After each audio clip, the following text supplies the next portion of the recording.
بسم اللہ الرحمن الرحیم۔ شروع اللہ پاک کے بابرکت نام سے جو بڑا ہی مہربان اور نہایت رحم کرنے والا ہے۔ معزز ناظرین السلام علیکم، میں پروفیسر عمران اسلم آپ کی خدمت میں ایک نئے لیکچر کے ساتھ حاضر ہوں۔ آج ہم لوگ 11ویں کلاس کا سبق ادیب کی عزت پڑھیں گے۔ تو چھوٹی سی گزارش ہے کہ اگر آپ چینل پر نئے ہیں تو چینل کو سبسکرائب کر لیجئے اور دوستوں میں شیئر کر دیجئے تاکہ لوگوں کا بھی فائدہ ہو سکے۔ ناظرین، آج ہمارا لیکچر ہے ادیب کی عزت۔ ادیب کسے کہتے ہیں؟ لکھاری، لکھنے والا، مصنف، شاعر۔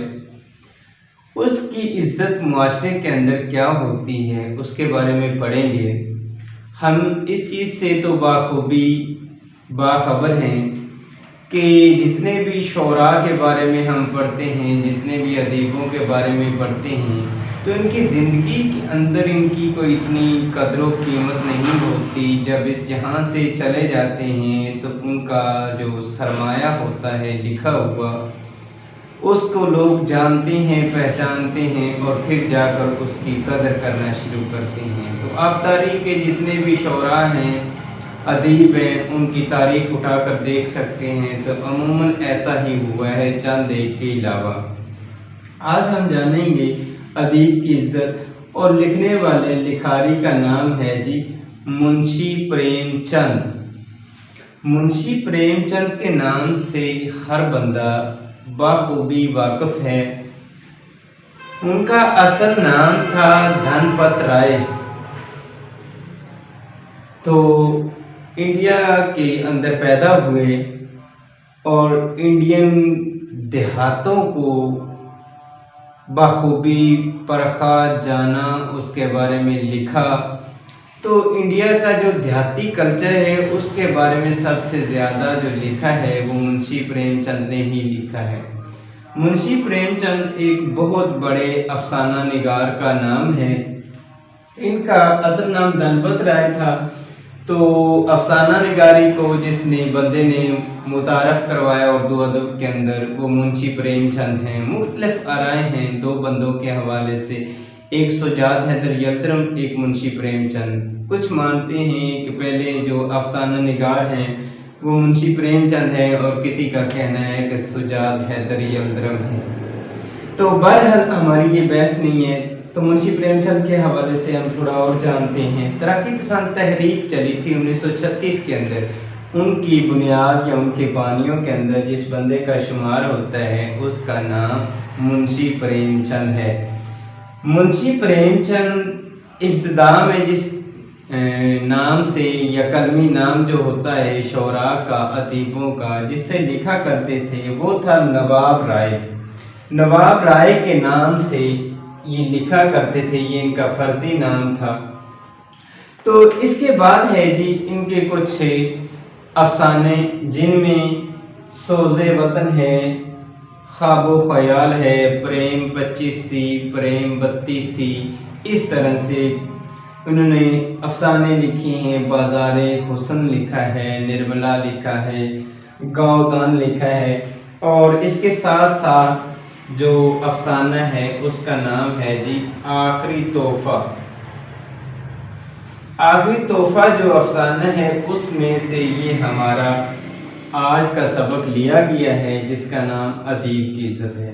تو یہ ہم نے جانا مصنف کے بارے میں۔ مصنف میں سے بے شک کوسچن نہیں آتا، لیکن مصنف کے بارے میں نالج کے لیے آگاہی رکھنا ضروری ہے، پھر ہم کیا ہے اپنے متن کے بارے میں صحیح طرح سے آگاہی حاصل کر سکتے ہیں۔ تو اس کی کہانی کے میں نے کچھ پوائنٹ بنائے ہیں۔ افسانہ یعنی جو ادیب کی عزت ہے اس کے کچھ پوائنٹ بنائے ہیں جن کی مدد سے ہم خلاصے کو تیار کر سکتے ہیں۔ اس میں دیکھیے سب سے پہلے یہ قمر صاحب ایک ادیب ہیں۔ ادیب کا کام کیا ہوتا ہے؟ لکھنا، پڑھنا، لکھنا، لکھانا، یہ اس کا کام ہوتا ہے۔ تو مصنف جو قمر صاحب ہیں ان کا ایک فرضی کردار لیا گیا ہے۔ کردار کا نام ہے قمر صاحب۔ یہ ایک لکھاری ہیں، ادیب ہیں۔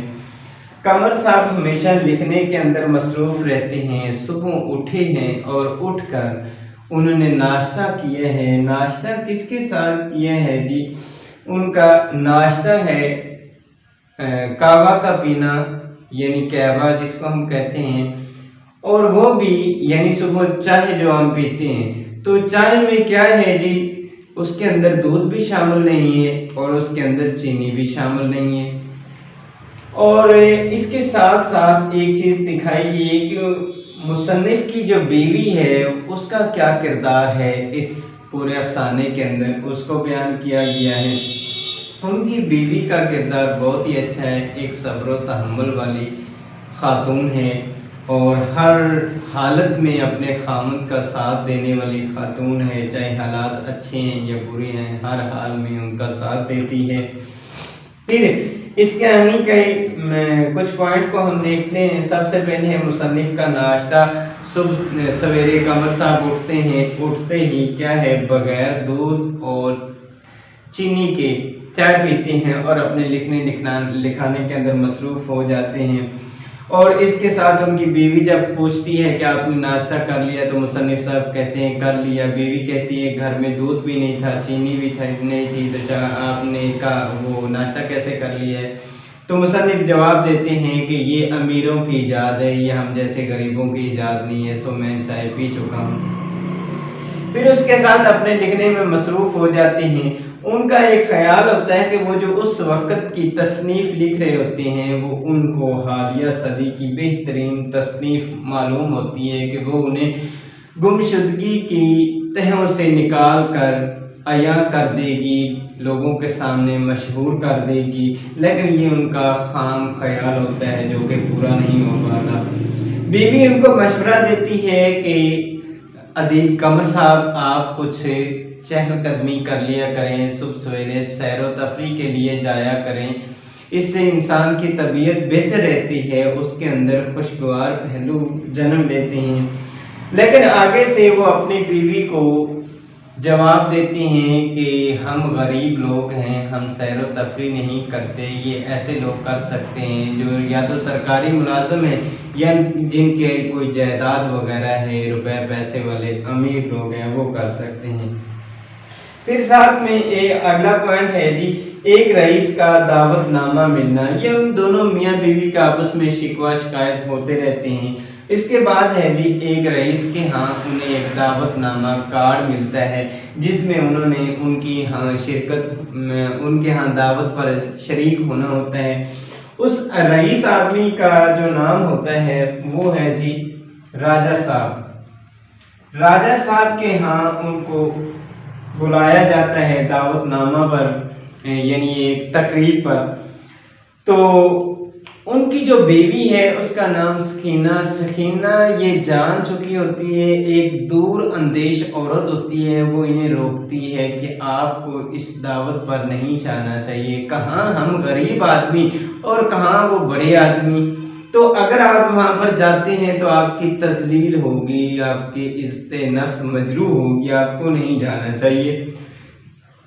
لیکن یہ اظہار کرتے ہیں کہ مجھے جانا ہے، باضد ہو جاتے ہیں، انہیں جانا ہوتا ہے۔ تو پھر کیا ہے جی، ان کے بعد ہے جی کہ وہ اپنی تیاری میں مصروف ہو جاتے ہیں۔ قمر صاحب نے صبح سے لے کر شام تک تیاری کی ہے، اس کے لیے نظم لکھی ہے، تمام چیزیں تیار کی، اپنا جو پھٹا پرانا لباس تھا اس کو تھوڑا سیٹ ویٹ کیا ہے، اور اس کے بعد تیاری میں سارا دن مصروف رہتے ہیں۔ پھر اگلا اس کا پوائنٹ ہے جی شرکت کے لیے نکلنا۔ جب وہ شام کے وقت شرکت کے لیے نکل رہے ہوتے ہیں، بیوی کہتی ہے تھوڑی لیٹ کر لو تاکہ دیے جل جائیں، اس وقت جانا تاکہ لوگ دیکھ نہ سکیں۔ لیکن جیسے ہی وہ شام کو نکلتے ہیں شرکت کے لیے، تو راستے میں کچھ لوگ دکاندار جن سے ادھار لیا ہوتا ہے وہ اپنا قرض مانگتے ہیں،